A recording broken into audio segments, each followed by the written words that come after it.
Give me. Can you hear me with the speaker with the Bluetooth? Yeah, I can hear you. Okay. All right. So there's this old saying that goes around: "Don't bring a knife to a gunfight."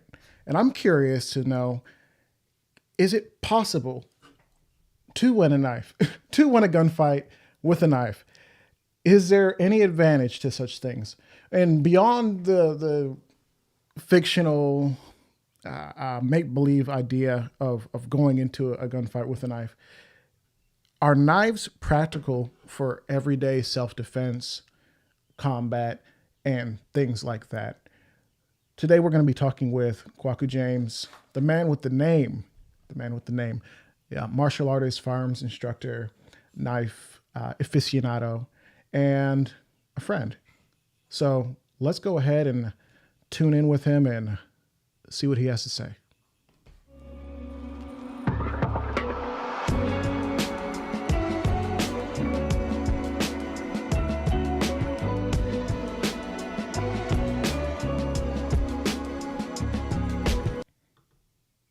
My man, Kwaku James. It's good to have you on, What's brother. up? Man, Hey, it's good to be here. man, it's great to have you on. Long time coming, as so many of these conversations end up kind of starting with.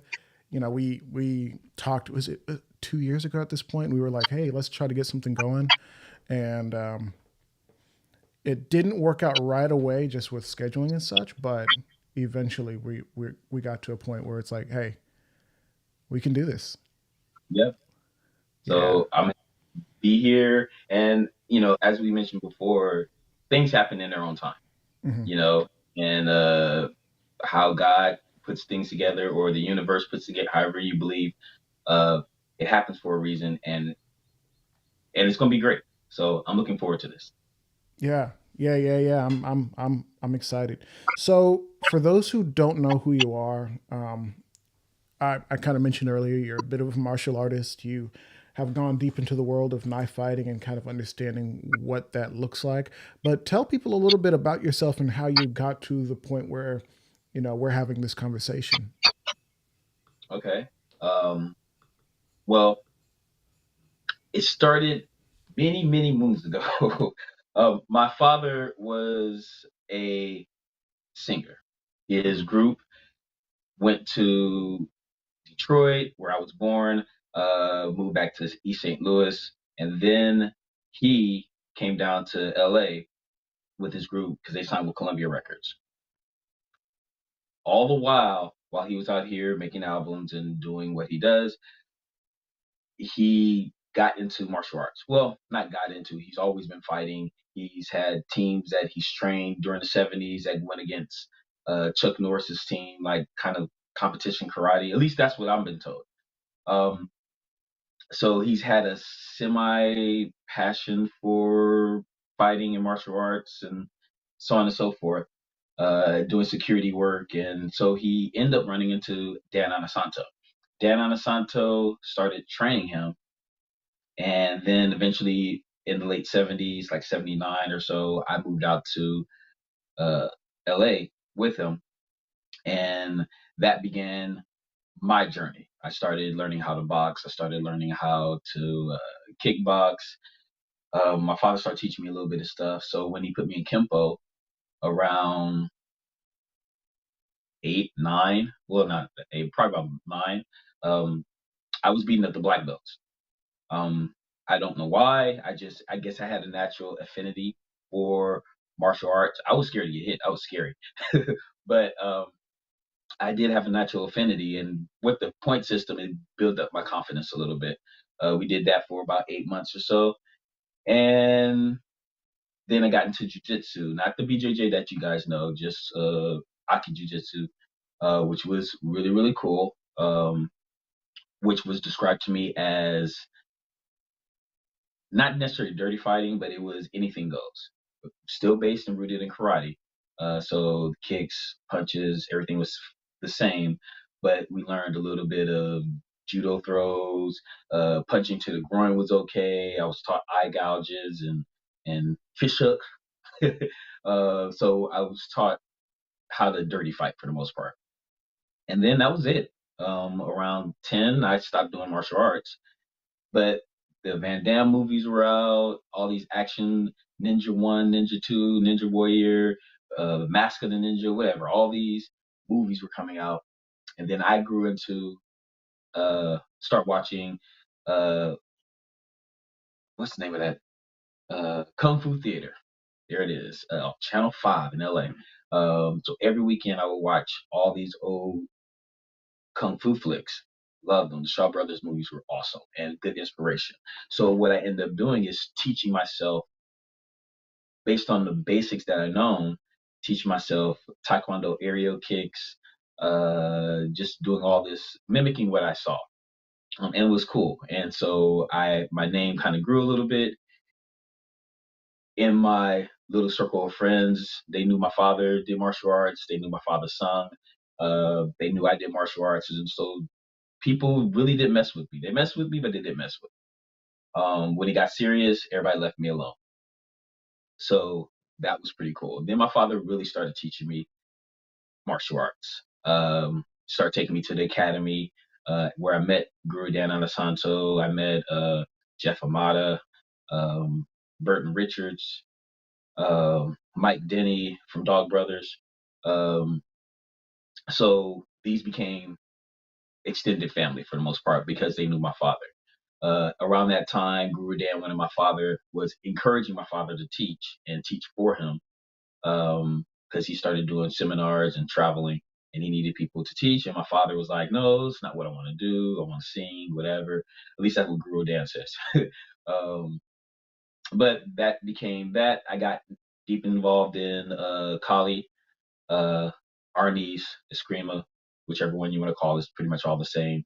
Um, and although my father didn't take me to the academy often, he taught me at home. And so when he passed, Guru Dan extended the invitation for me to train at the school, and that's where my formal education started. And actually, from there, it was history. I started teaching people on the street, uh, backyards, and it kind of grew from there. I still didn't feel I was a teacher because I didn't feel I knew enough. But one grandmaster told me once you started teaching and implementing what you've learned, you are now a teacher. You know, you can call yourself a guru, you call yourself, and I'm like, I never felt comfortable with that, but I've been teaching since I've been 23, since I was about 23. So we were talking like almost 27 years, on and off, and it was fun. And then that led me to where we are today with knives. That's what we're talking about. I got married and moved here to Florida, to Miami, and I started having kids. And when I started having kids, my mentality shift. I went from martial arts being a sport and being fun or just protecting myself to the fact that my job is to get home at the end of the day. And that's getting home by any means necessary. So my priorities changed when I started training. It was no longer just Muay Thai or Taekwondo or uh, Goju-Ryu. It wasn't just exploring and doing all these techniques. I had to pressure test what I was learning because at that time I was about 135 pounds. Here I am, almost 6 feet tall, 135. So I'm real skinny, and I had to find out what worked for me because the average person I would run into on the street would be anywhere from 160 to 250, and they could be as short as 5'6", and they can be as tall as 6'3". So I had to really make sure that I had techniques that work just for me, and I had to learn how to level the playing field to be in my advantage because weight difference, disparity of weight is a real thing. And that's why they have. Hold on one second. Uh, Give me about an hour. I know you were asleep. I'm sorry. Like I said, give me about an hour. I'm in a meeting right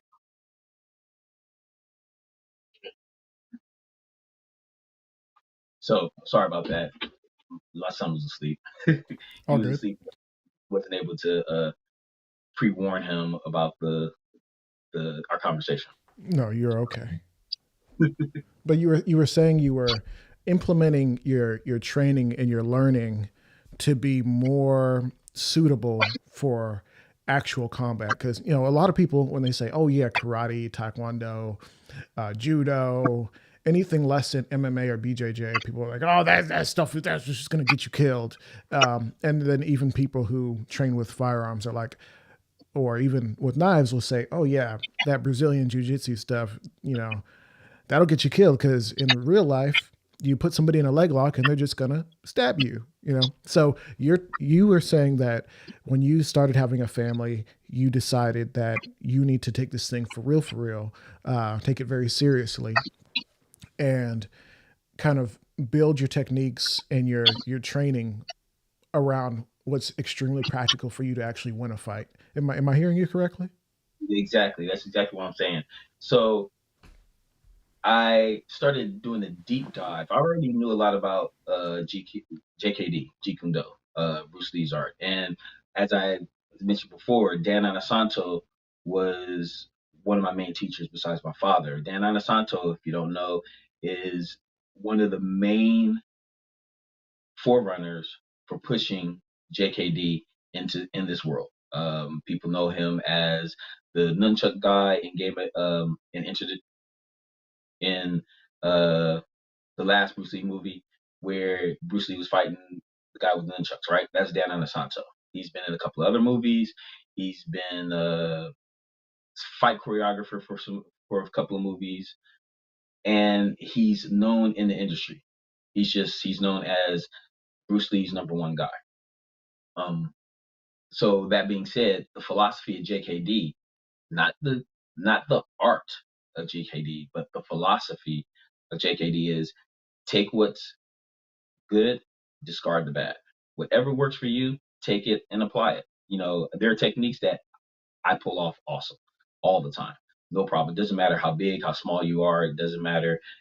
There's just things that work with me, my body type, and what I've trained over years, many, many repetitions. And then there are techniques that I would never do, that would never work for me. So that was the philosophy of JKD.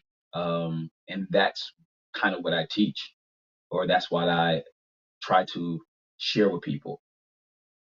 Study, be open minded, study everything, and find what works for you.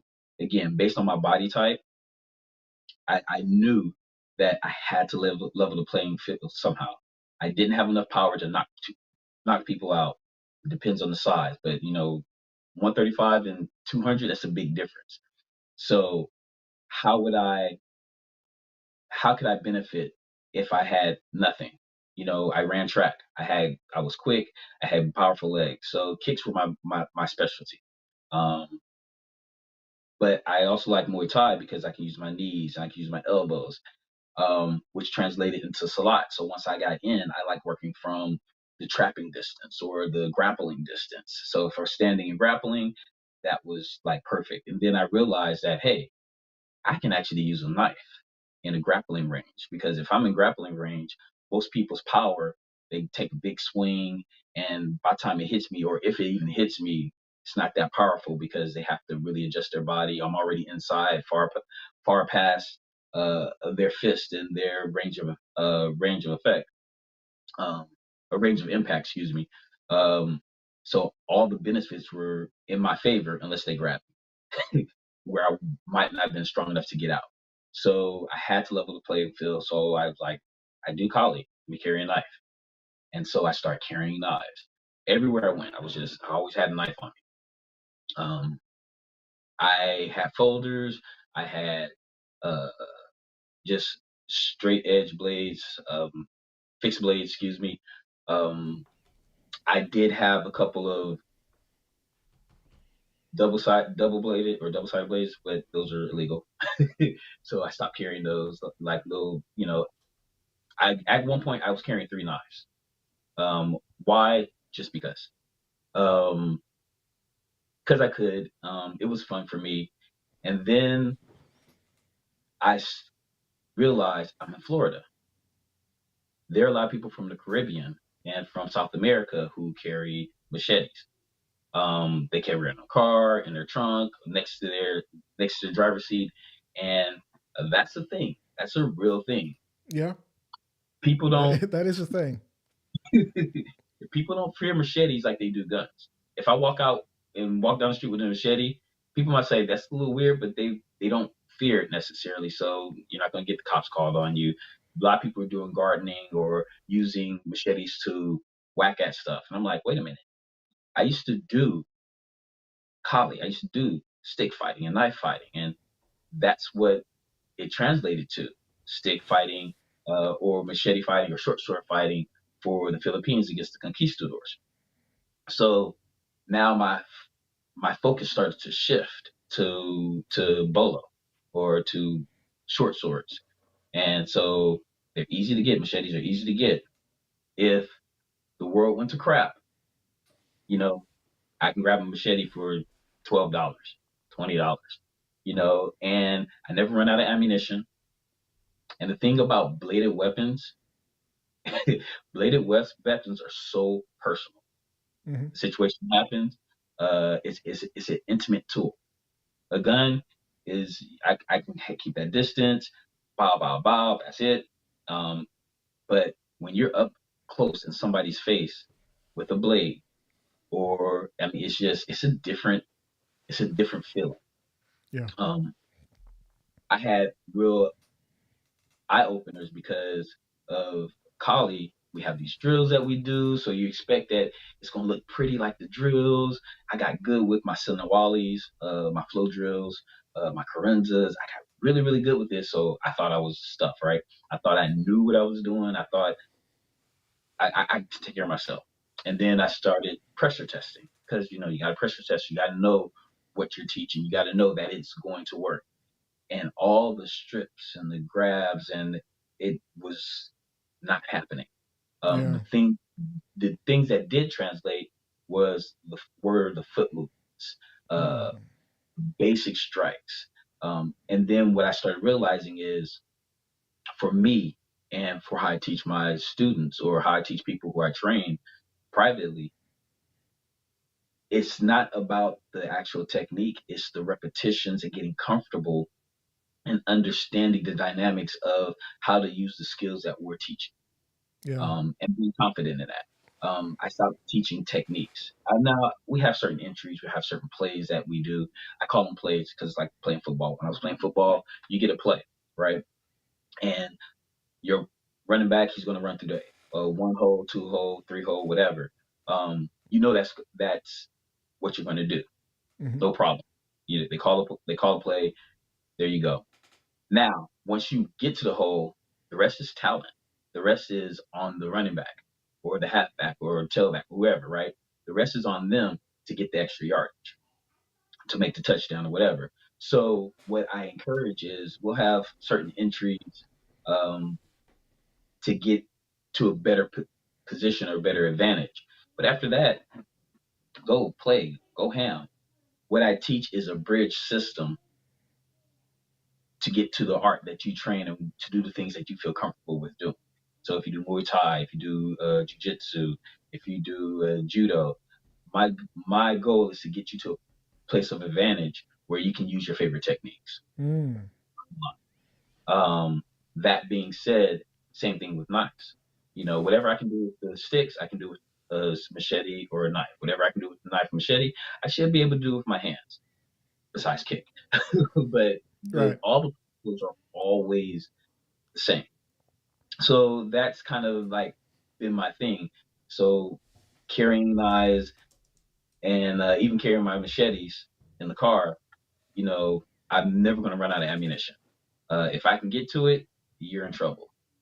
And that part started scaring me.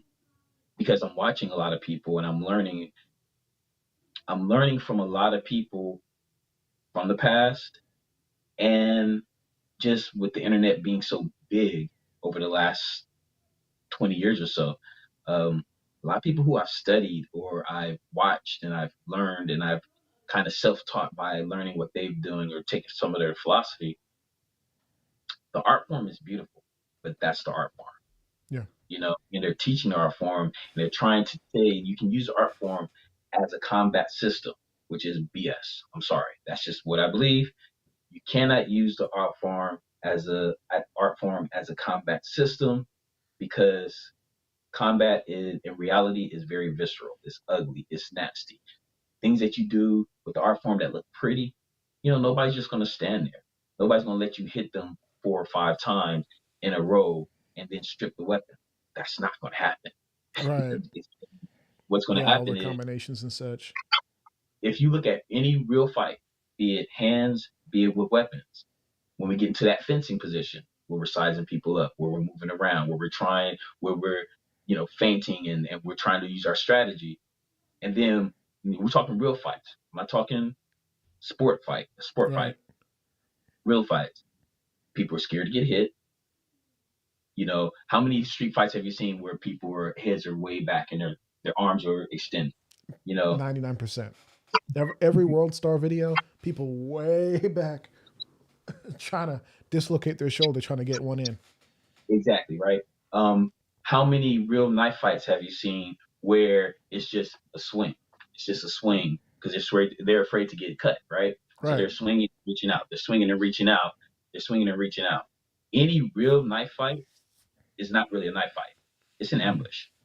Mm-hmm. If you think about it and you talk to people who really do knife fighting, more likely they're going to be people in third world countries Mm-hmm. or in jail. And if you're in a knife fight in jail, there's not going to be a whole bunch of this. They might wrap their hand up because there's going to be a riot or something like that. But most times it's going to be you're going to get ambushed and you're going to get peppered so many times just with the whole sewing machine action, right? So how do you deal with that? So now my reality went from everything I've learned from the beauty of martial arts, from the beauty of Kali, from the beauty of our niece, to all right, the reality is I'm not going to be able to do a double stick and weave in and move to the side. I'm going to have to capture that arm because that blade is what's important. Wow. So I started training that way. And I got my ribs bruised using plastic and foam knives. Uh, we use markers and white shirts, and I'm like, I got cut. So I'm like, yeah, this is a dangerous thing. It's an intimate thing. And then I'm like, I need the advantage. So what's the advantage? Really started studying anatomy because during that time, I was also a personal trainer, still kind of do dabble in personal training. But with that, you understand the body, the muscles. So now I'm starting to cut muscles that limit your movement. Mm. You know, I'm started looking at how the blood flows in your body. Your main arteries, your femoral artery, your brachial artery, your carotid artery.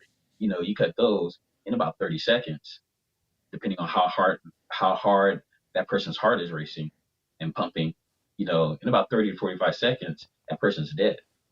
So you're So you're learning the fight stoppers, more or less. I have to. I'm 135 pounds. Yeah. I don't want to sit here and stand and dance with you. My goal is to finish the fight within five seconds, no more than 5 seconds. My, but the real goal is 3 seconds. Bottom line, what can I do to be so effective that I can stop a fight in 3 seconds?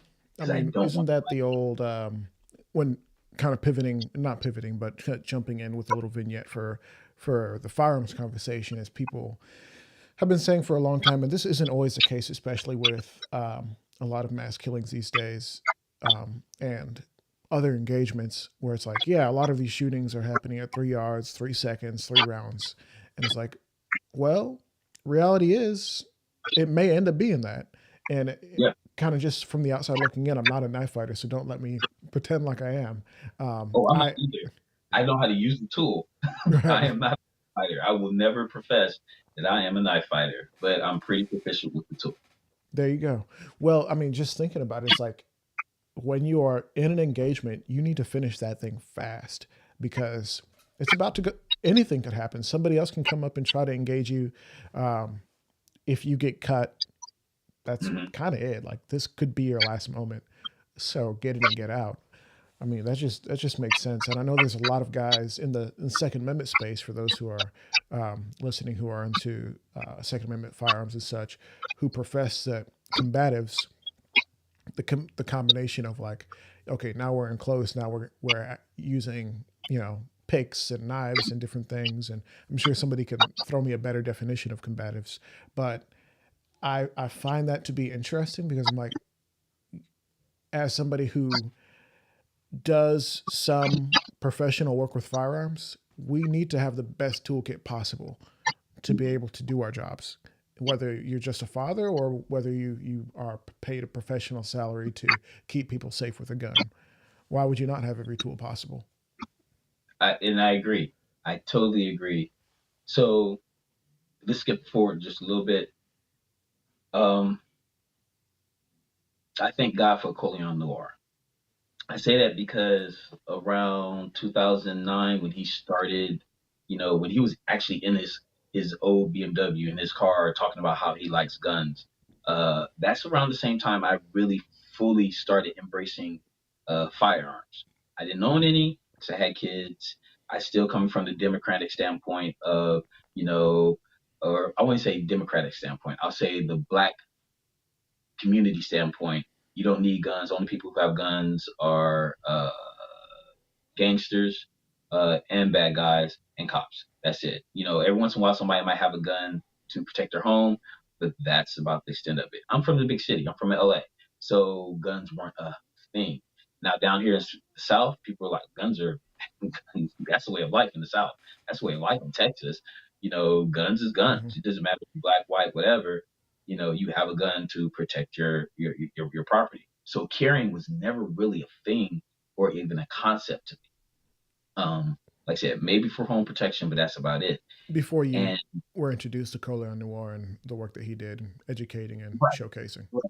So the more I was learning more about firearms, and I was kind of learning with him, and I was Mm-hmm. learning vicariously through his videos, if that makes sense. Yeah, Not just him, a lot of people during that time. James Jaeger, uh, Grand Thumb wasn't a thing back then. Who else? not yet. Yeah. Um, who else was Tim Kennedy started on the scene because he was still doing work, but he was also mixed martial arts. I was big in mixed martial arts. Mm-hmm. So because he was still contracted by the army or his team and still fighting, you know, that was a reason why his name was big. Travis Haley was a big influence in my life at the beginning. Um, so these are the people who I'm listening to.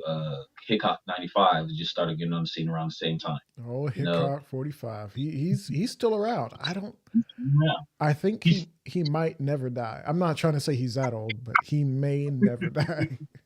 may not. Um, but these are the people. These are the influencers I was studying. Yeah. Such and Mac with the military arms. Everybody start coming out around that time. And the thing that made Coleon special was he was black and he was starting to get received by everybody. So Yeah. with that, um, he was my number one influencer. And he wasn't even trying to be an influencer at that time. He was just Hmm. talking about the passion that he loved. Um, so with that, my martial arts turned to firearms a few years later because that was the next evolution of my martial arts. And you know, the first year of me really carrying, I started going to the range. Um, People were like, "Oh, you're going to range? Well, take me." A whole bunch. So I had a lot of dates at the range, and I'm a teacher by trade. So I'm like, well, if I'm doing this, I might as well get paid. Yeah. Problem. Um, I didn't want to do the NRA because we hear so many bad things about the NRA during the '60s. How gun control was really made around black people, even though NRA was actually really there to help black people right after the Civil War. Do the history. I'm not going to go into the history of NRA, but I didn't want to do NRA, so I started looking for good instructors or what certifications I can get. And I took one of the hardest certifications you can get, and I failed. I paid $800, traveled for this 3-day course, uh, passed the shooting, barely, because I knew how to shoot, but I didn't know how to shoot. But I passed the shooting, and we had to have 90%. So both shooting tests I did with 91 and a 90%. So I barely did that, but I failed the written part because I knew a lot. I knew the basics, but there was a lot of personal jargon from the instructor that I just didn't get. So I got an Yeah. 84 on the written test. That's an Now, expensive course to fail. but 84 is a fail when the bar for an instructor is 90. I mean, that is a high bar, and the my gripe with a lot of things in the firearms community is that oftentimes to be not necessarily inclusive isn't the word, but to get people in the door and to get them kind of locked in and kind of in the ecosystem, we sometimes keep the bar just a little too low. Yes. Like No, like a hella people low. who are completely unqualified going and get an NRA certification and passing the course somehow, and then, and now they're out here teaching nonsense and talking just out their butt cheeks, just like, oh yeah, I carry two guns because I think it's better to switch to your second gun instead of reloading. And somebody might be upset that I'm saying this, but I mean, reality is that's not conventional wisdom according to what's been shown and what's been proven. Right. And maybe if you're carrying a revolver, I don't know, and I don't want to get too deep into that because this is your time to share your story, but that is an expensive course and a high bar, and I'm happy that it was high. I'm like, ah, man, you spent $800 to fail. No, that hurts my heart. I Oh did man. a I did a YouTube, not YouTube.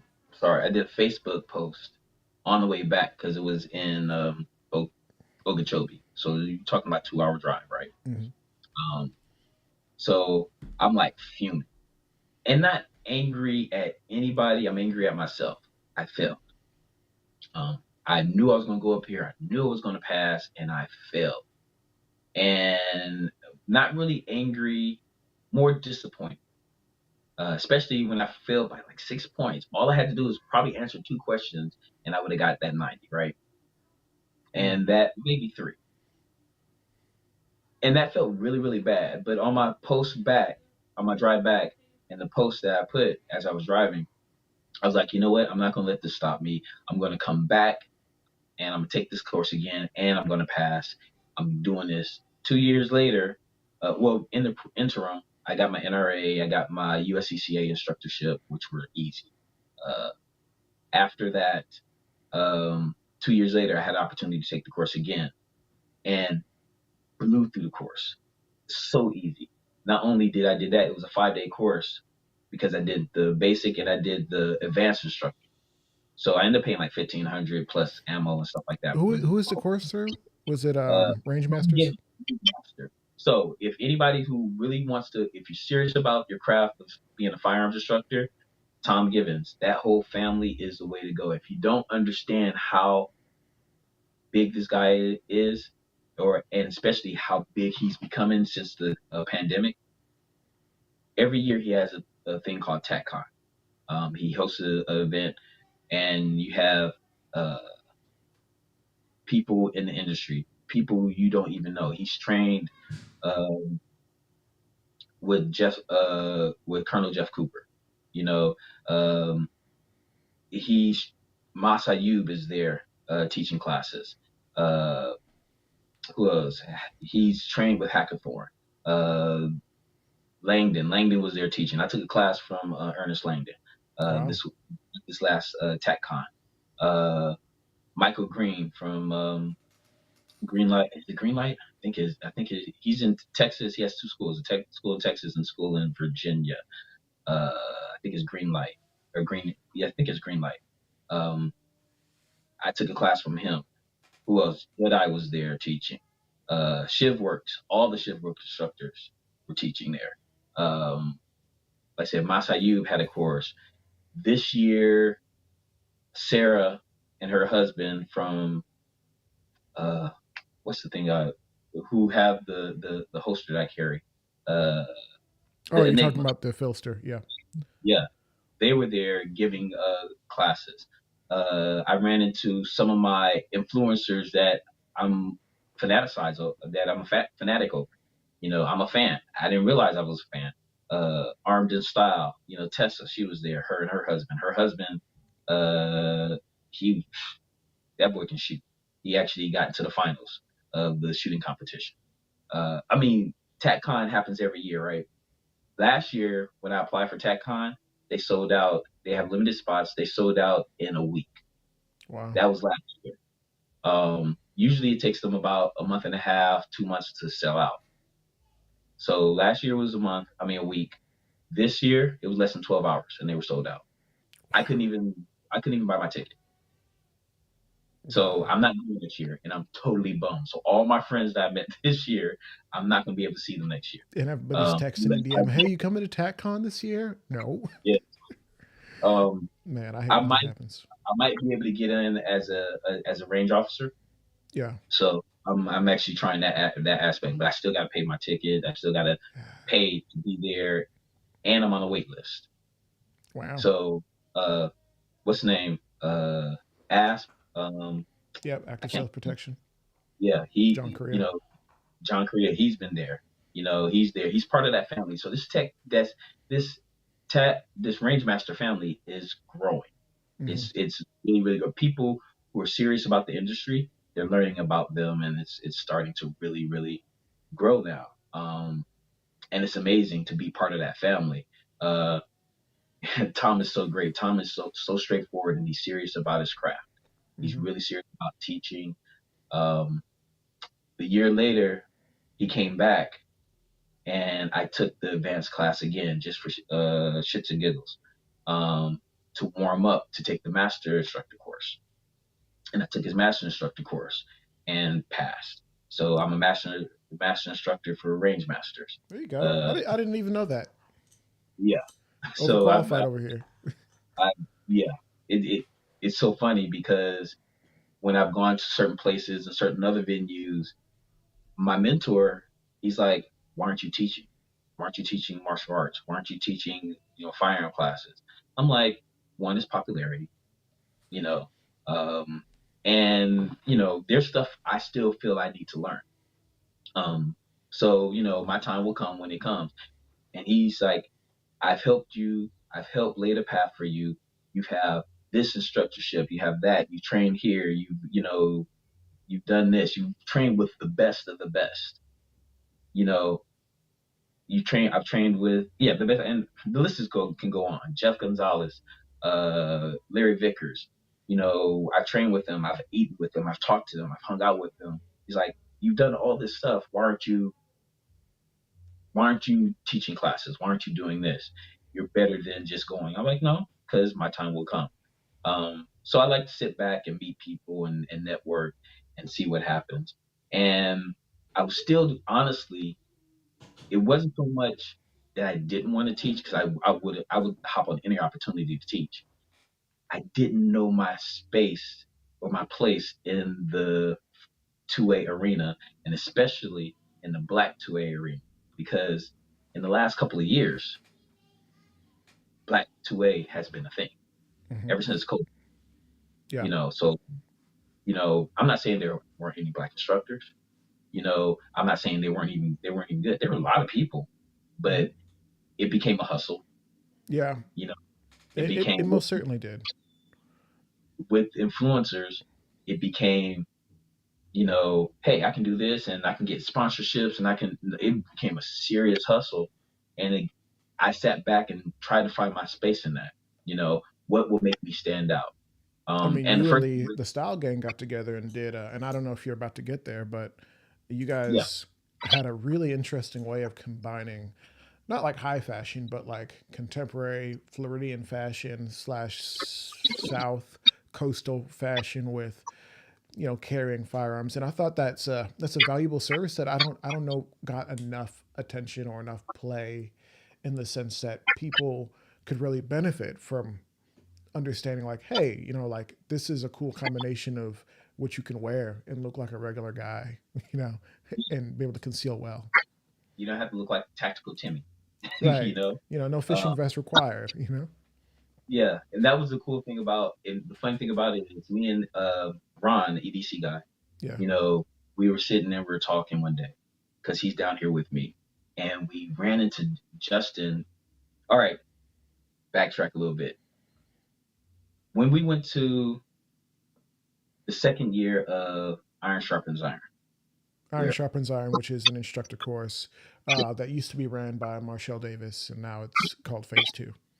yes, so that second year, it was huge compared to the first year. There are pictures on the internet. We've had over, I think, over 60, 70 people there attending. Um, it was great. I met a lot of the black influencers that are in the industry right now through there, you know. But we had a smaller group that Ron and I were talking about, and he put it on himself to invite them into this little group during COVID. Um, and we were just called the barbershop. That was it. So we had Zoom, and twice a week we get together and we just talk. It was therapeutic for us. Yeah. So we had Will from Gladiator Guns. Really? We had uh, uh, Marshall Hoodneck.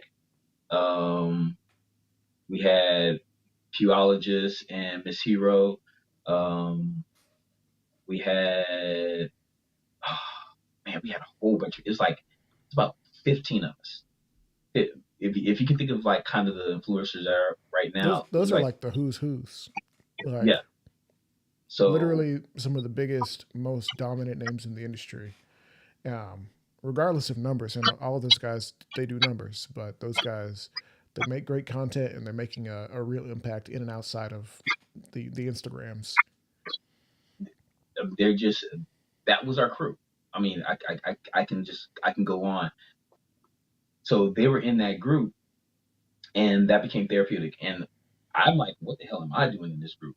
These people were like, Well, I'm these not saying people, yeah, but like I would feel that way, even though I do stuff. Like it's not like I'm right? doing nothing, but it's like whoa, that is a squad. Like if you want to go take over a third world country, like get those guys and you can get it done some way somehow. Yeah, and they've just grown. They just really, really grown in their business and in their influencing, and they helped me. Just that group alone helped me figure out who I'm going to be. So within that group, Ron and I, you know, I did a thing, and he did a thing about us just wearing whatever we wear down here in Florida. And then I did something in a suit. And it's funny when you do certain things, people mimic it. Um, and then I started seeing a lot of people start wearing suits. People who had, a bigger face than I do, I would say. Uh, they started wearing suits and started doing this and started doing that. And they did it for a good. There was a season for a good month or so that a lot of influencers or Black 2A were trying to do suits and style and clothing and stuff like that. And then they just stopped. Around that same time, we formed Style Gang. Me, myself, Ron, uh, my boy Justin Brown, and and Scott. Oh my Tiffany goodness, Scott, Tiffany Scott. Yes. What's the name? Alexis Sorry. Group. Oh, Texas Group. Yeah. Why is everybody's name like leaving me today? It's just crazy.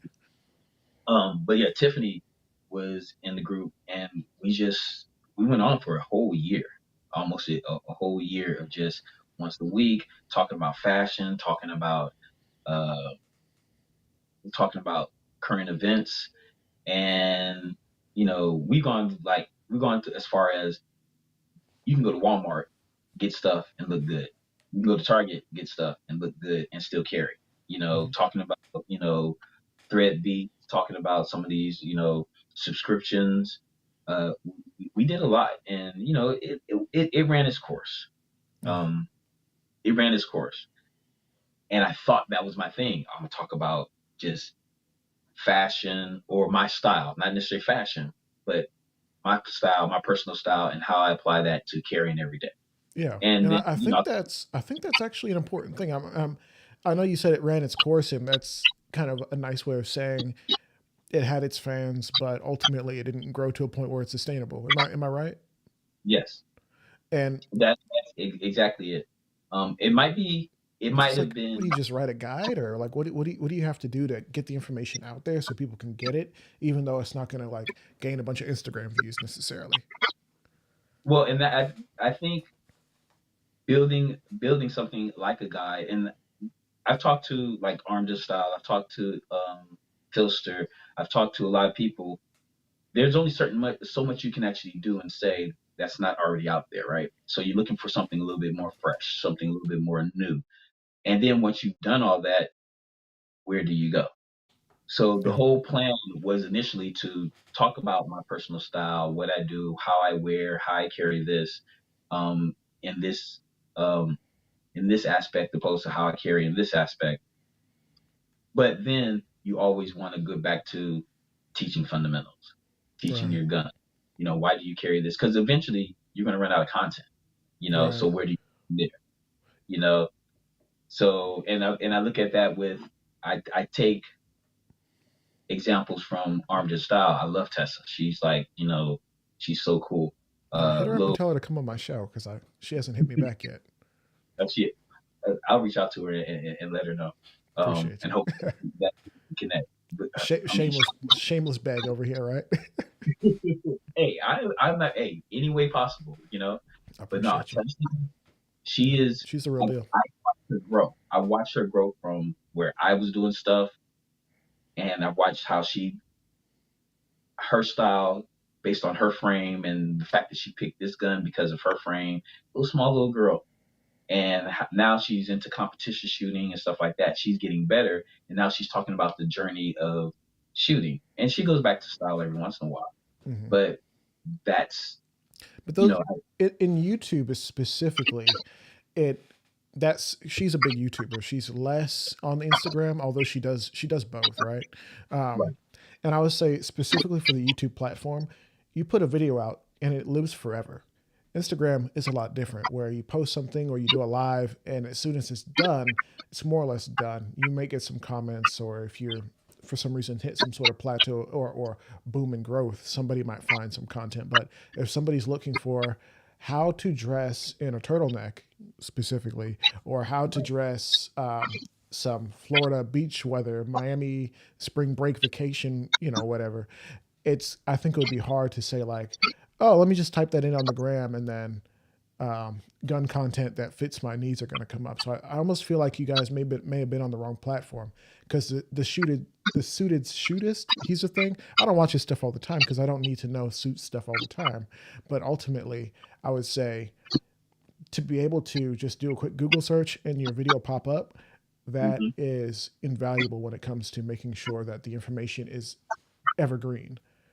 And the interesting thing about him, because he's at TyCon every year, Hmm. um, and he literally he'll wear jeans, cowboy boots, cowboy buckle, and he'll wear like a nice shirt, or he had a shirt and a vest. I mean, he's always, even then. I'm like, okay, look, my style goes a certain way.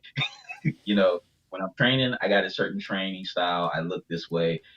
Um, That's a funny thing. It's funny you say that because it's like, shouldn't we dress how we always dress? right. But go ahead. So I know how I feel. I might, if I feel athletic, I'm more athletic gear. You know, I'm gonna wear casual athletic gear. If I'm feeling like I want to, like I'm going out, I'm throwing my Chelsea boots. And depending on the weather, I might have a turtleneck, or I might have a V-neck, and some jeans. I might have some slacks, some chinos, and a button down. Um, so my style, my understanding of how I carry, and getting back to the overall subject, how I carry my firearm and my knives matter, because I always have a knife on me. I always have a gun. Hmm. If it's on me personally, or if it's in my back. Sometimes I'll carry my little sling bag, and sometimes I just won't, and I'll just have everything on me. So, am I carrying? If I'm wearing my boots, do I carry in my boots? If I have something in my back pocket, in my pocket. If I have a get back knife, those little knives that people wear appendix, Mm-hmm. those fixed blades. Why do I call it get back? Because if I need to create distance, I'm going to jab and stab until you step back so I can get to my gun. I'm gonna fight to my tool, my most effective tool, And then I have my other way, which everybody has seen this one. This is my Bram Frank. Uh, that's some good. This is my baby. I'm a big Karambit fan, and although Mm-hmm. this is not supposed to be used uh, forehand or forward, I love the underhanded grip because it Yeah. reminds me of Karambit. It's hooked that way. Yeah. Yeah. Um, And one I of use it. your teachers makes those. Am I right?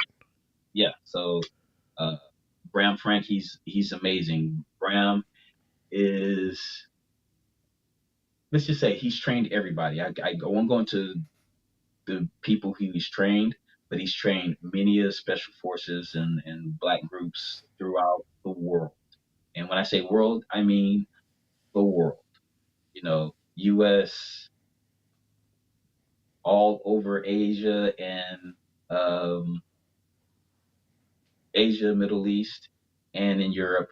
Um, he's been around, and I won't say there's no allegiance, but based on his upbringing, he has allegiance to a lot of different countries.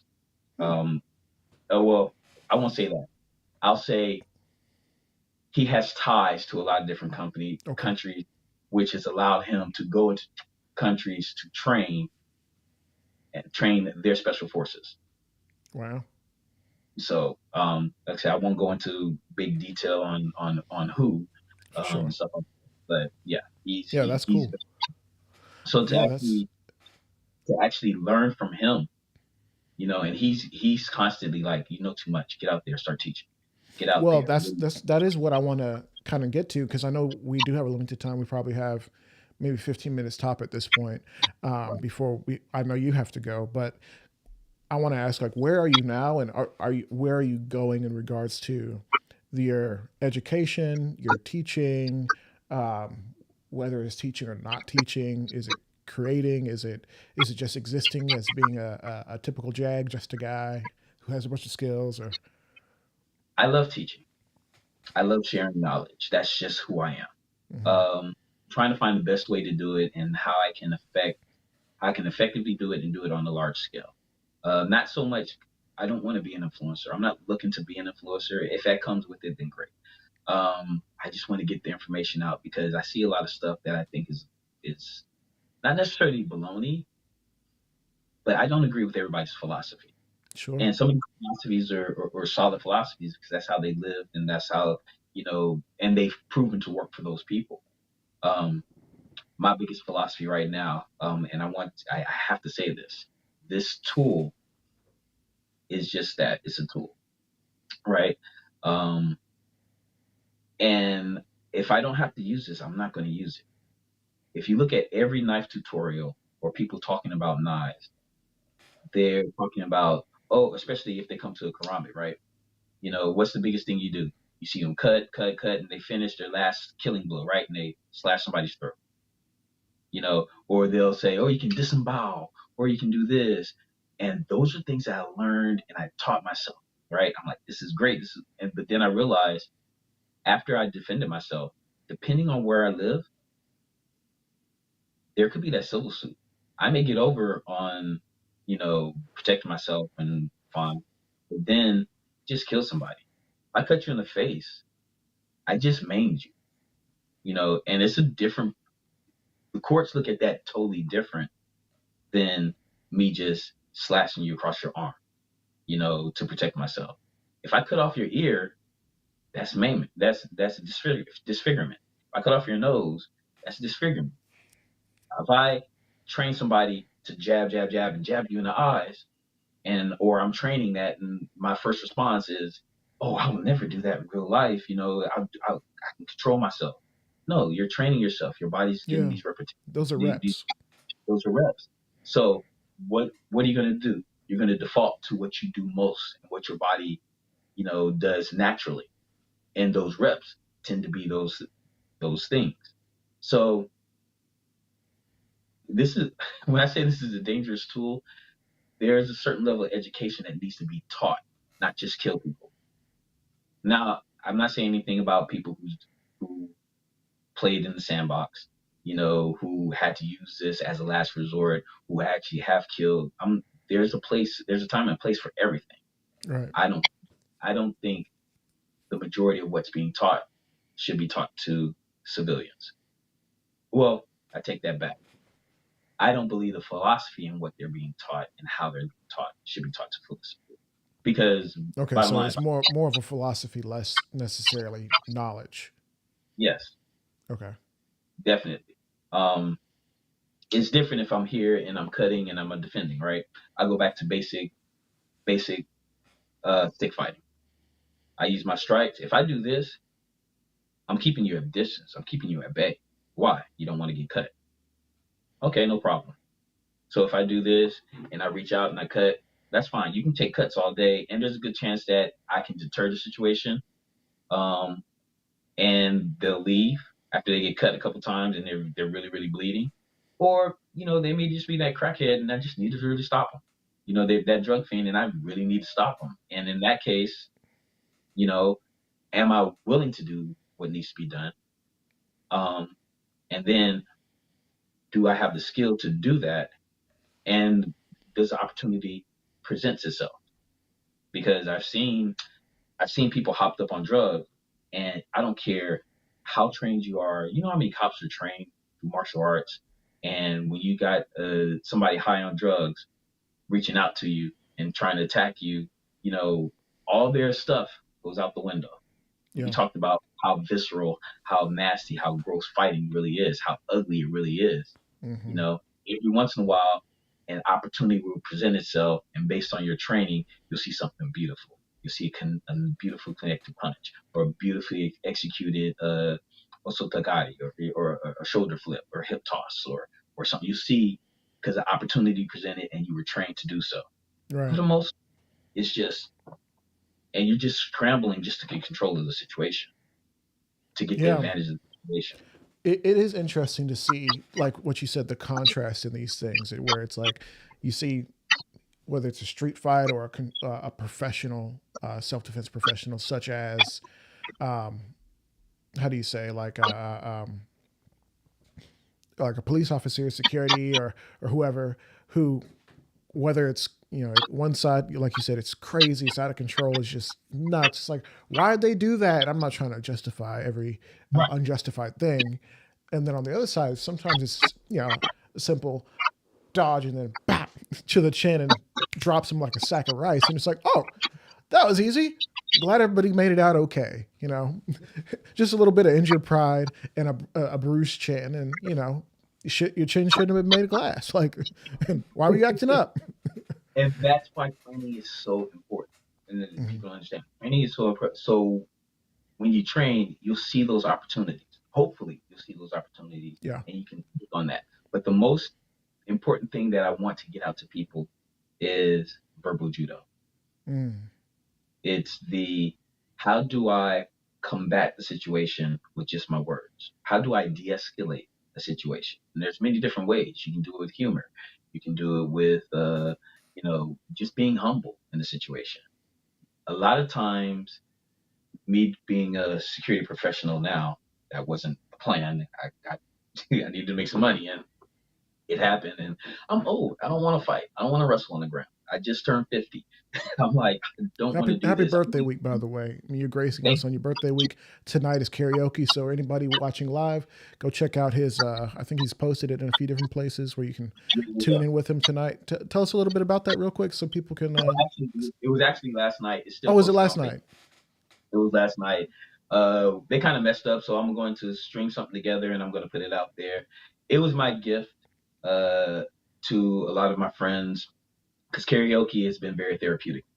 Yeah, Um, I am a performer, and that I think that makes me what makes me a good instructor is because put on I the don't show. mind in front of people.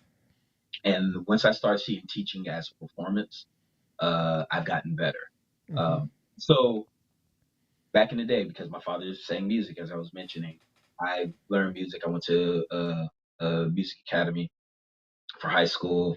Uh, Played instruments. I sang. I danced. I did musical theater. I glee.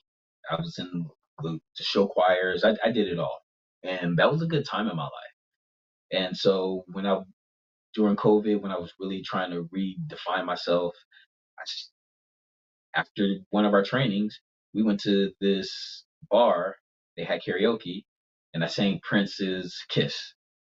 So all the fire instructors that we just passed, I think we just did the NRA. We did one of our NRA courses. We did like 5 NRA courses in the course of a month. It was like about 6 of us, and we were a nice bonded group. So we all went to after our last one. We went to this club, and I started singing karaoke. I sang that song, and my mentor saw the video and he posted it, and because he teases me a lot. He's like a big brother. He teases me, and it became a thing. I started singing at the bar that I work at because we do karaoke, Yeah. and I've just gotten. I It was good to get in contact with my roots of performing, Yeah. and I just got better and better and better. I never saw myself as a lead singer. I was always in the background. I arranged music. I had a couple of singing groups because that was a thing for us being music kids. So we had our little doo-wop quartet, or 3 people or 5 people, and you know every You two sound like my months father-in-law. so every 2 months I was in a different group, and I was the one doing a lot of the arranging with the harmonies and stuff like that. Say, oh, hey, you sing this and so that. I'm surprised I didn't continue with that. But with the karaoke, I really retrained my voice, and there's a certain confidence when you're up there singing. Hmm. And so I sang some of the songs that everybody likes to hear me sing. So that was my gift to them for my birthday, because I like giving that. You know, this year I wanted to, it didn't work out. I wanted to do a firearms diversity shoot, my birthday diversity shoot, and funds didn't really work out. I really wasn't able to get the information out, but we'll see what happens next year. As things are starting to regrow, it seems like I'm finding my spot in the industry, Yeah. and that's the biggest thing. I'm finding my spot. My spot is it's really about teaching people how to protect themselves Yeah. and using the skills that I do. I have the best: my martial arts skills, my knife skills, and my firearm skills. Which are unique. And I do want to take a second and make sure we can answer some of these questions. But even before we do that, I do want to just do a quick shout out to somebody who supported the show. So we're going to take 30 seconds to do that. Um, and more than just supporting the show, they don't support financially, but one of the people that I can lean on for advice or information, or even just to make sure that the surrounding firearms community and community at large is taken care of, is Hold My Guns and their owner Sarah Joy Albright. She's been on the show before, and when she came on the show and we had conversations, I realized that what we do so often is something bad happens, some titan of industry or a friend of ours at an event tragically passes away, is harmed or something like that via self-harm, and we make a big deal. We say, "Oh, they shouldn't have. What happened? They should be here with us. This is such a bad thing." Um, Guys, if you're struggling with your mental health, and I don't want to dramatize this too much, but if you're struggling, go to these resources. We care about you, and that's a good time to talk about it. But what's a better time to talk about services that are designed to help you when you're at your low points, is literally every other day of the year before the person makes the very unfortunate and difficult personal decision to not be here anymore. A decision that we all wish they didn't make. So one thing that I've committed to doing is trying to do anyways, is monthly give some time to talk about and to basically do a mini ad for Hold My Guns, which is a voluntary storage assistance program that creates a space for people in crisis or for the gun owner or a person in their household. And you don't necessarily have to be in crisis. You could really store for any reason, but it's especially awesome for those who are in crisis. It is voluntary storage. It helps prevent unauthorized access that can lead to stolen guns out of a home or vehicles, etc. And if you don't want to store your entire firearm, Hold My Guns can store essential components such as your bolt carrier group, firing pin, keys to locks, safes, gun, lock boxes and such, so that as you or a person who is in crisis after you've gotten the help that you want, you can come back and claim what is yours. There's so much more we can talk about, but I do want to get back to our guest. If you are interested in learning more about Hold My Guns, go to holdmyguns.org and check them out. They're all over social media. If you're interested, we did an interview with them previously. You can look at that, or just type Hold My Guns in on YouTube and you'll find all sorts of amazing interviews that explain exactly what this program is. Now, back to the show. Mr. James, Kwaku James, the man with the name. Yes, Um, yes. Thank you for standing by. And I did want to take a second, and I don't know if there's something else that you were just dying to say, but I did want to take a second and just answer two or three, or maybe just one question before you have to go, because I know we're kind of encroaching on that time. Do you Right. have just time for one more question? We can do a few questions. No Okay. problem. You just tap your wrist once we kind of get to that point. Then, I know. um, oh, right now, okay. No, No, I'm playing. I'm playing. Um, Somebody asked, "How would you incorporate CQC with a handgun and a knife?" And I don't know, is that something out of Call of Duty? Are we just playing around, or is this like a serious thing that people do where they got the gun and the knife and they can combination that? Is that a thing? Um, so in reality, I would say no. But also in reality, I would say it has to be in context. Hmm. I don't do skunk work, I don't do all that movie cool stuff. Um, so if I was searching through my house, would I have a knife and a gun and like, okay, here I am looking for the bad guy? I don't do that, period. That's not my Hmm. job. That's not my job description. Um, so is it a thing? Possibly, but I find it better if I had two hands on the gun opposed to Mm. one.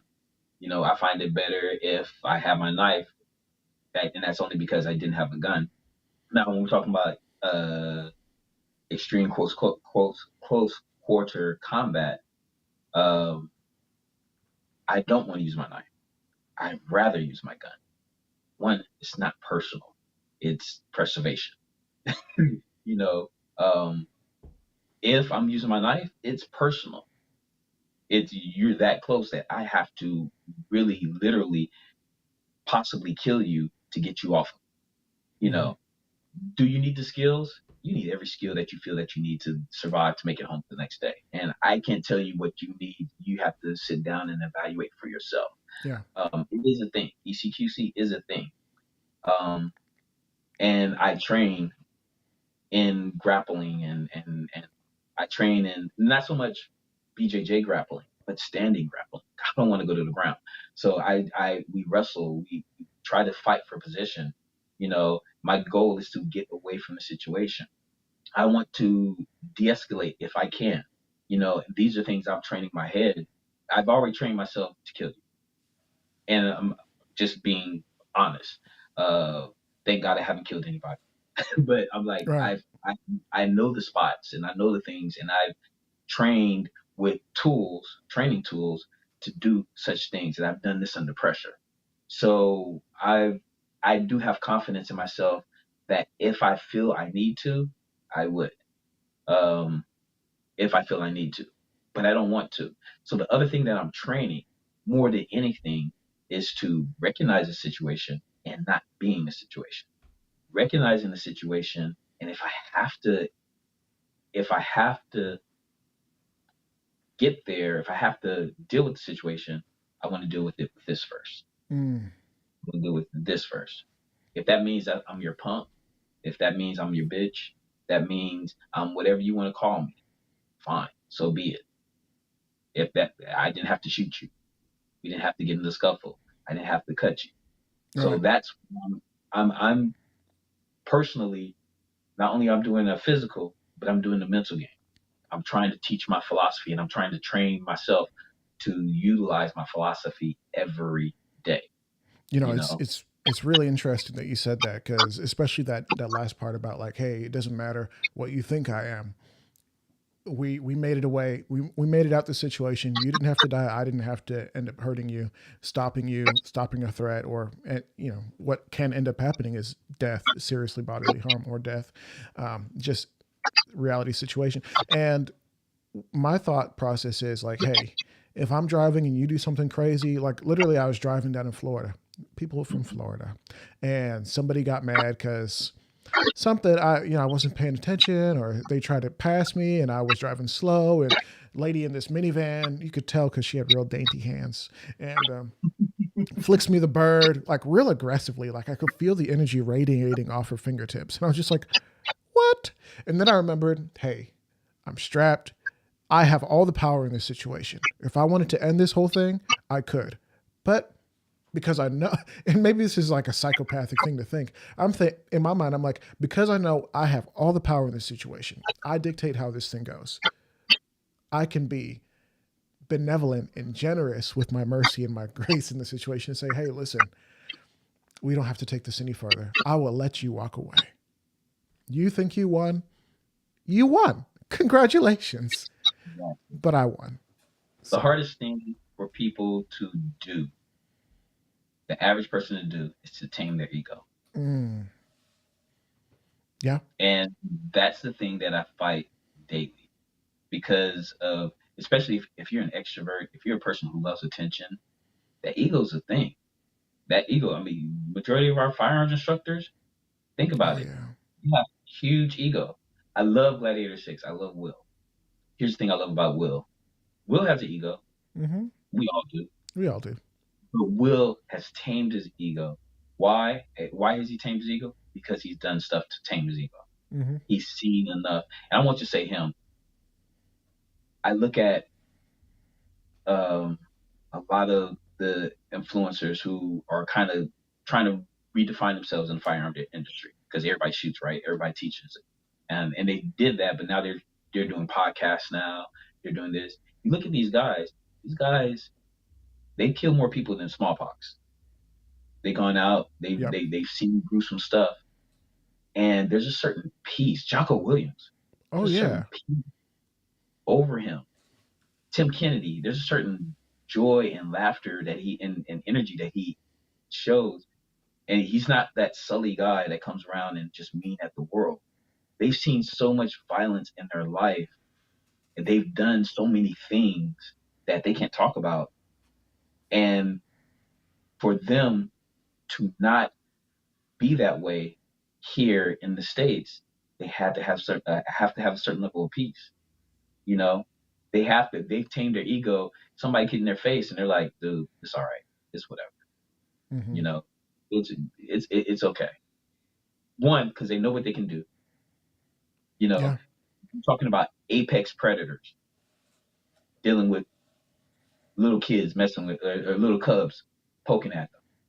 If you ever Right. look at, if you ever look at, I love this analogy. You look at a lion's cub, right? Lions cubs, they fight because they play and they fight and they bite each other and they scratch because they're learning how to hunt. They're learning how to, Mm-hmm. and they'll just pull on the dad's ear and mane or whatever. They pull on on the alpha, and when he's tired of being messed with, he'll roar, he'll grab them, he'll toss them around, and that's it. And the kids be like, "Oh yeah, okay, no problem. That's why you're the boss," you know. Right. Doesn't have to do And anything else. that's what happens. That's what's happening in our community. There are a lot of people calling a lot of people out. They're doing all this. I'm like, you don't want them problems. You Right. really, really, really don't. And that translates to in reality. I tell people all the time, I don't. I try not to let my ego get out and say, you don't want these problems. This is not the game you want to play. Go play a Right. different Mm-hmm. game. This particular game is not the game you want to play because I know what I can do. I've seen what I can do, Yeah. you know, and there's still stuff that I know I can do, that I'm nervous because I haven't done. And that being, I haven't killed anybody. I don't want to kill anybody. Sometimes I wonder if I could even kill somebody. What are things going to happen? What are the steps I'm going to do after I do that? Because if I do it, am I doing it out of fit of a rage? Did I do it because I warned them and I'm justified? What do I do? Right. I got a counselor, a therapist on deck already because I want to talk about that immediately. I want to deal with that. I got firearms insurance that covers my knife fight. So I want to know that I got people who can cover me, that I'm not going to lose my house. I'm not going to lose my car. I'm not going to lose everything I worked for Right. because somebody's stupid, because somebody decided to put a quarter in this jukebox. Right. And I would say you're at significant risk of being in a situation where you'd be forced into that, being that you are a professional, um, because you do work in security, armed professional.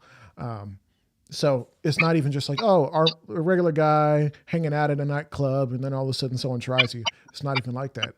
You, in your No, professional capacity, could be forced to defend yourself for an establishment, which is it's unfortunate. But I would say beyond even just this conversation, like you have to think about these things because you're in that situation. And for myself, I don't really talk about it that much, but the security work that I do ha ha ha, yeah, we're 12. Anyways, the security work that I am involved with, we have to think about it. It's like, hey, today could be the day. I'm putting a gun on my hip. I'm cinching my belt. Today could be the day. I don't want to. I would love to just come back home. I have plans, and that's the important thing for me. I always have plans on what's going to happen after I come back from work. hmm I'm not planning to hurt nobody. That's not the plan. I plan to come home, do a podcast, and stuff like that. But um, somebody asked, what martial arts should you incorporate for everyday self defense? And I think that's a great question to end on. me personally, I think the best martial art is the one that feels good to you. I personally like Filipino martial arts because it encompasses everything. Uh, the hand-eye coordination from fighting with two sticks, uh, learning to strike from different angles, being up close, being far away. Um, it's a good overall system. Even with the Panatukan, with just the boxing, you can use the same skills. Um, so that was for me personally. It worked. But then again, I've done kickboxing, I've done Muay Thai. So now I incorporate all of that. A good base may be made for you because you're long legs. You might like kicking. You might be small and stout, or you just might be stout and you like grabbing people. It might be BJJ. It might be wrestling. Well, I like BJJ, very good. But if you're going to do BJJ, Brazilian Jiu Jitsu, also look into Roman Greco. Uh, because if we're talking about survival, I don't want to be on my back. I don't want to be on the ground. I don't want to spend time and play that chess game in real life. If I'm going to wrestle, I'm thinking Roman Greco wrestling or Sambo, where I have to be aggressive. I take some judo so I can I can take somebody down with a nice throw or something like that. You want to be the aggressor and you don't want to be on the ground because you don't know if they have a friend or not. You want to get up as soon as possible. So, Roman Greco wrestling is great because you generally are the aggressor. You have to be on top. And it's a good combination with jujitsu. So, if you get into wrestling, get into wrestling, not just one particular style. Find what you like, but get into wrestling. If you like kickboxing, great, but do some basic boxing. Got to be good with your hands. You got to have decent jab, crosses, hooks, and uppercuts, and understand the basics of moving. And once you do that, learn how to incorporate your feet. You know, uh, I think again, Filipino martial arts is a good hybrid. Uh, a good hybrid. It teaches enough for you to survive. You can use it if you know how to use it to get back, to step away from situations, to maneuver to get to safety. It's great. Everybody that you know of who does some kind of martial arts, who's big, has dabbled in Filipino martial arts. somewhere along the line. So Right. I mean, even myself, I did about a year of Krav Maga, which was great, but put me in the best shape of my life. Well, close to it. And the the master of the school, he was kind of multidisciplinary. So he also did what they called iCali and some defense lab stuff, and really basically what the stuff that Liam Neeson does, like, was kind of the same stuff. And Kali, iCali, I don't know if there's any difference in just the trademark name or whatever, but that I stuff. think the iColly was a internet version of the school and the Mhm. training program. To, oh, do my I think it was more of a marketing thing. Right. Take my classes, you do this. Since you can't make it to me, you give me $500. I give you the courses, and then you can video. Okay, you got this. Here's your Hmm. instructorship. I'm not Which, saying it's not good. well, It's a market. it is what it is. In marketing, some of the best teachers and some of the most proficient people, like just great at their craft, whether it's a business owner, or, I mean, everybody's a business owner, right? Or a practitioner. Most people are horrible at marketing, and it leaves it up to people who are just great on social media, just amazing marketers in that sense, like great storytellers, to kind of get out there and push their own names, and unfortunately leave some of the greats behind because they don't have the right team, or they haven't invested the money in the right places to make sure that they are in front as they should Oh, be. Like, imagine, like Jocko, imagine if he didn't have the people around him to help him put on his show. We wouldn't really know who Jocko was, not like that, and that would be a shame, because I think he's offering a lot in regards to just helping people up here in just some of the mhm. conversations that he's having. I agree. And like even me, I'm terrible at marketing. All the skills and everything that I have to offer, I won't say I'm terrible. I'm not the best at marketing. Right. um, and marketing doesn't drive. You Sure. know, I think content is cool, but it doesn't drive me. The information, I just want to get the information out there. You know, so you're totally right. You're totally right in that. So, Yeah. what's She Fires. She's awesome. Thank you for tuning in, She Fires. Y'all need to go subscribe to her. If you're on the YouTube side, go subscribe. But she says, I encourage folks to try different styles, factoring in your own personal abilities, health, age, strength, and build. She does a lot of martial arts. She's been going through since we first started talking. She's been training. I think she just oh my gosh, graduated belts. And She Fires, what system are you in right now?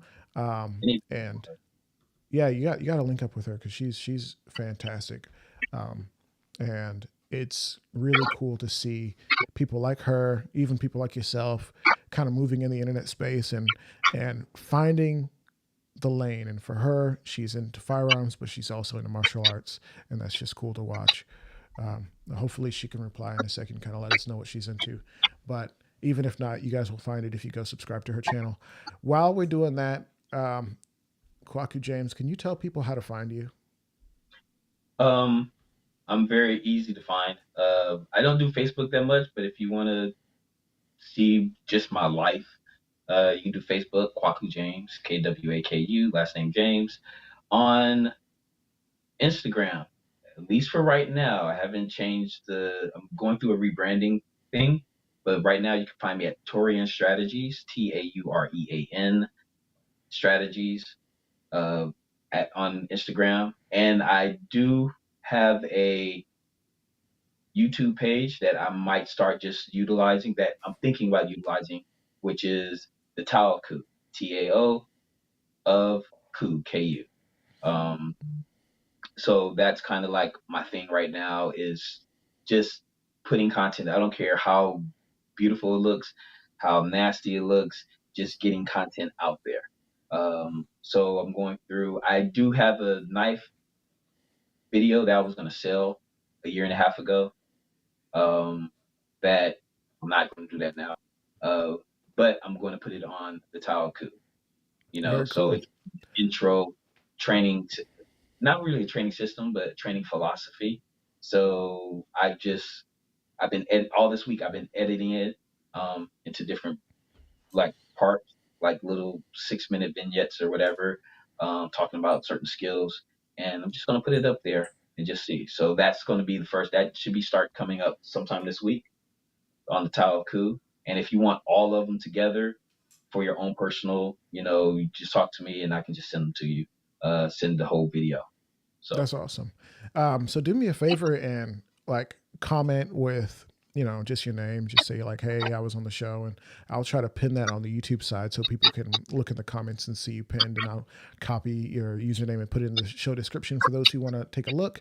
We'll do that. And if you send me that link, I'll also put it in the podcast show notes. Thank you to everyone who's been tuning in, both on YouTube and whether it's Apple Podcasts or Spotify. You guys have been great. The numbers have been up, especially on the YouTube side, and we are glad because we got to get it to a point where the goal is we get to a point where 1,000 people tune in on the YouTube side to each episode, kind of get us to a point where we can monetize this channel and get it to a point where we can kind of start to see some returns on the investment, because it does take a lot to come out here and get on and do all this stuff, as anybody would know. The time investment, the financial investment, it's all here. So guys, thank you so much for that. And Kwaku, thank you so much for coming on and sharing with us. And hopefully you can come back. Like if you guys have questions that you didn't get to ask live, drop it in the comment section. YouTube, find me on Twitter at Armed Atlas, or Instagram, and just DM and say like, "Hey, I really wish I could have asked this." And hopefully we could maybe take some of those questions, and when we invite you back, we can ask those, and maybe even do a follow up with the Patreon guys, and that'll be great. yeah, definitely. I look forward to that. I definitely look forward to that. And maybe 6 months to a year or so, reach back out and I can let you know what's happened since then. Uh, I think I think it would be great. I know we didn't talk a lot about knives, but it's the overall philosophy, and this is the biggest thing is, just get to training, Mm-hmm. train with the knives, train with martial arts, stay fit. Please don't just sit around because you got a gun and say I'm okay, because you're not okay. Right. Get the training, get out, sweat, put in the work, and have a plan. Mm-hmm. When you train, have a plan for an aftermath. God forbid there is an aftermath, but have a plan. That's what I. That's a different story. I go into that, but I'm gonna cut it at that. But have There a you plan. go. And real quick, for those who are waiting patiently on She Fires to reply, she said, "I practice two Shindo martial arts." So she's out here in these streets actually training and getting better and measuring her progress. Nice, Yeah. awesome. So guys, thank you so much for tuning in. If you have enjoyed the show, please go ahead, like, comment, subscribe, share with a friend. Even if you don't have friends, share with people that you don't like. I don't care. Definitely want to make sure we get these episodes out to as many people as possible. If you have a favorite episode, or a favorite moment that you can remember, hit me up on Instagram at armed_atlas and tell me about it, whether it's in a DM or a comment section or under a clip or anything like that. Because I would love to know what you guys really want to see more of and things like that. So until we meet again, thank you so much for watching or listening wherever you are. And remember to keep it costly.